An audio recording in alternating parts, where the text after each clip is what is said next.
Ever since moving to Bellingham last year, the Seaholm Hill Arboretum has been my favorite place to walk and be in nature in the city. I love seeing people walking or running along the trails and families enjoying the outdoors together.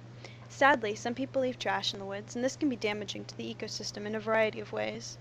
I decided I should do my service learning project in the Arboretum because I thought I could make a positive impact there.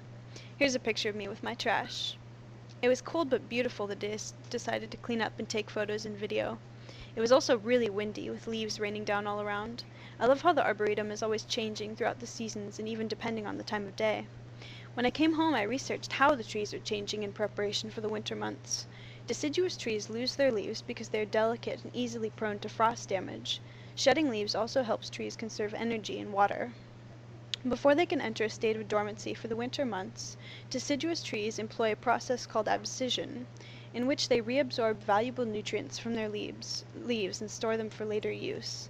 The reason leaves turn warm colors in the fall is that chlorophyll is one of the first things to be broken down in the cell. When this process forces a leaf to shed, a new layer of cells forms over the open area. In this way, deciduous trees slow their metabolic processes and protect themselves from the cold. They then use this stored energy to make new leaves in the spring. Evergreen trees, on the other hand, keep their leaves during the winter, having special leaves that are resistant to cold and water loss. These leaves can continue photosynthesizing throughout the winter as long as there's enough water, and at a slower rate, of course, because of the cold temperatures. Among the many native plants on the hill, there are a number of invasive species that threaten to have impacts on the local ecosystem. These include herb Robert, English holly, English ivy, Himalayan blackberry, and Scotch broom. Invasive species can thrive outside of their natural environments and are usually good at taking over the environment from their native species of organisms. They can alter the chemical makeup of the soil and water and actually change food webs.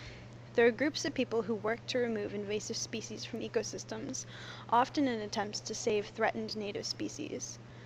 Forested areas and parks not only provide opportunities for exercise and education, but also many other ecosystem services that are beneficial to the surrounding community. Urban forests filter air and water and help to moderate the local climate and the effects of eutrophication.